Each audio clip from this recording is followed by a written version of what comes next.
Assalomu alaykum hurmatli televidentlar.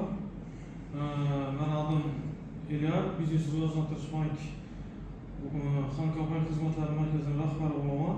Sizdan hozir muammolaringizni eshitgan holda shu muammolaringizni ijobiy hal qilib, ish o'rni yaratish maqsadida uchrashib turibmiz.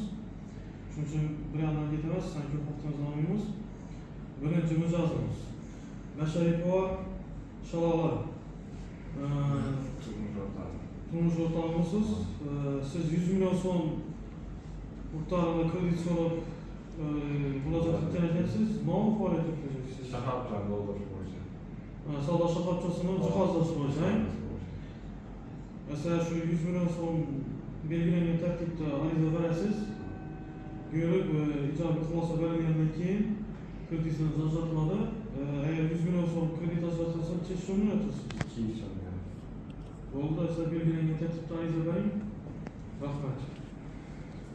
İkinci mijozimiz Qo'chqor fermer xo'jaligi. Sizmi? Rahbarisiz, ha? 1 milliard 300 milyon so'm miqdorda aylanma mablag' to'ldirish uchun kredit so'rab murojaat etibsiz. Bizni asosiy faoliyatingiz outsourcing xizmati ekan. Shu 1 milliard 300 kredit olsangiz necha so'm ish o'rni yaratasiz? 4-5 yaratamiz. 4-5 ishchi fuqarolarni ish bilan ta'minlaysiz, to'g'rimi? Ariza berdingizmi? Endi beramiz. Endi berasiz, ha? Masalan, ariza bering, ko'rib chiqamiz arizangizni. Rahmat. Keyingi mijozimiz Xonqa Diyor MCJ.